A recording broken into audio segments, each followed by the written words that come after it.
Getting set for the 2015 high school football season, ready to talk some Smith County Owl football. Head coach Mike Dickerson entering his third season here at Smith County. And let's talk about that, this being your third year. And I know you were a long-time assistant here, and I know head coach, I've talked to you about this before, a whole different ball game, but I know you've grown as a head coach. And just talk about the experience you've gained there in these two past seasons already. Well, this is my 21st year of coaching, third year head coaching. You find out you don't know very much about what goes on behind the scenes your first year, so I'm just now really getting to where I'm comfortable giving out jobs to other people. I did those jobs for 2 years just so I could tell people what to do, and now I'm able to go and say, okay, I need you to do this, and this is how I want it done, and this. And so, you know, I've learned a whole lot on how to manage behind the scenes, and I learned that you don't get to coach as much as you did when you were an assistant, when you're the head coach. So, you know, I miss that part from time to time, but I've learned a whole lot about what goes on behind the scenes. As we look back a little bit at the 2014 season, a pretty good start to the season, but boy, you had some injuries. You already had a young football team, but then injuries took their toll, some confidence issues toward the end of the season.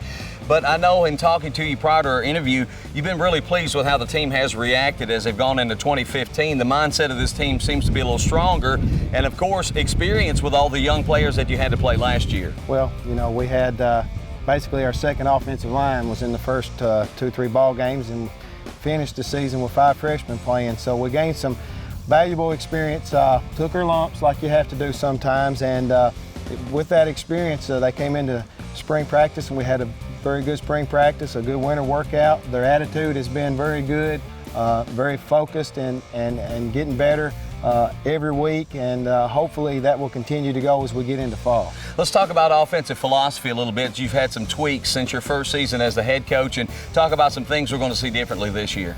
Well, you're going to see a lot more run read where we can throw it or run it off of any given play. Have a quarterback this year who's mobile, who we're going to do some things with, try to get him out of the pocket.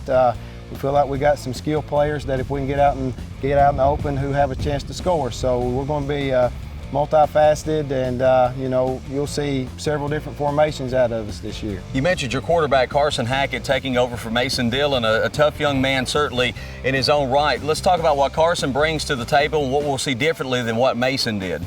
Well, you know, Mason was a good pocket passer, but Carson is more of a sprint out, little better runner type, and we're going to do a whole lot of zone reads and things like that with him. And you know, if the pocket breaks down, we feel like Carson can hurt other teams by you know, negotiating his way around and possibly even scoring. Let's talk about the trenches. Of course, you got to get it done up front to have success on the offensive side of the ball. And what do you got in terms of the offensive line this year? Well, we got 2 returning starters with some who had some valuable playing time last year. We've got 2 more offensive line coaches, so we have 3 working down there every day with offensive line, and we've seen great progression. We've tried to simplify what we're doing. We're running 3 plays in one, but the line only have to block one particular play during that time. So we try to make it where we're not putting them in bad situations and giving them an opportunity to be successful. Defensively, what are we going to see in terms of scheme, and what kind of formations will teams be looking at? Well, we're going to be an odd front, 50 and a 3-5, and we're going to probably be a little more aggressive. We're a little more athletic on the side of the ball, and we're not as big, so we'll have to, you know, being undersized, we'll have to come after teams this fall.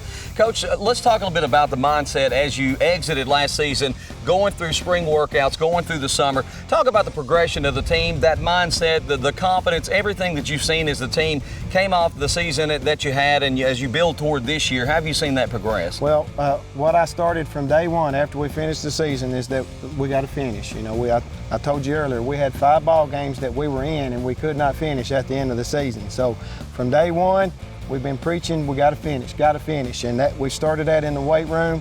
Anytime someone did not finish a lift, they were punished for that. They got a little extra running. Anytime we don't finish a drill in practice, we're going to do something extra. So we're preaching finish, and it's proved so far this fall that they're getting that mindset that they're going to finish, and hopefully that'll continue on. Week 1, I know one thing you're probably proud to see is Alcoa is not waiting there to open the season, but a tough enough matchup in Macon County, always a great rivalry game. Talk about what you anticipate to open the season against the Macon County Tigers. Well, they've got a great mobile quarterback. probably the strongest quarterback that we'll go against. He's a great, I mean, he's a tailback with a good arm is what he is. And so we're going to have to try to make him one-dimensional, hopefully keep him in the pocket, trying to limit his scrambles and make him beat us with his arm. Don't know if we can do that or not, but that's what we'll have to try to do. Not many changes in the district. The addition of Grundy County and Sequatchie County coming in. Livingston Academy moves up to the next level. Were you pretty pleased with how the district played out as far as the reclassification? I am. Most of the teams are very familiar. We've gone against each other for years. We're not real familiar with Sequatchie County, even though we've played them in the playoffs in the past, and we actually played Grundy one year in the playoffs. So, you know, when you get those teams from the Valley, you know you're going to get those tough, physical, hard-nosed kids, and you have to play their style of football if you're going to win. The area coaches have picked Smith County fourth, I believe, in the Murphy Fair publication. That would put you in the playoffs. Is this the kind of team you feel like could surprise, might do a little bit better than that? What do you see probably in the long term? I know certainly the postseason's got to be the goal of this team for this season. Well, you know, like I do, a lot of that depends on injuries and different things. I think if this team is healthy and can make it through the season, that we can be competitive, and that's all you can ask from any team. Now, where we finish up in the rank, that will be determined by them, but I feel like if we don't have any injuries and we continue to progress, that we can be a very competitive football team at the end of the season. And too, it seems like a pretty good balance in this district. There are going to be some teams that are going to be pretty tough this year, but when you look top to bottom, it's hard to find maybe one team that stands out. The coaches seem to like Upperman in the preseason prognostication, but that's not really a firm foundation. A lot of solid-looking teams in this district. Well, you have DeKalb County, too, who is right there with them. I'd say they're the number 1 and 2, and it could be either way as far as who you pick. They are two very talented teams with two very good quarterbacks, and it'll be a challenge for any team to beat those. But you know, you got to play every week. You can't overlook anybody. Coach Dickerson, good luck this season. Thank you. Thanks for taking a few minutes to be with us. Coach Mike Dickerson of the Smith County Owls. Don't forget, come out to Owl Stadium throughout the course of the season and support the Smith County Owls. And as always, you can catch some of their games right here on DTC Sports. For DTC, I'm Tom Duggin.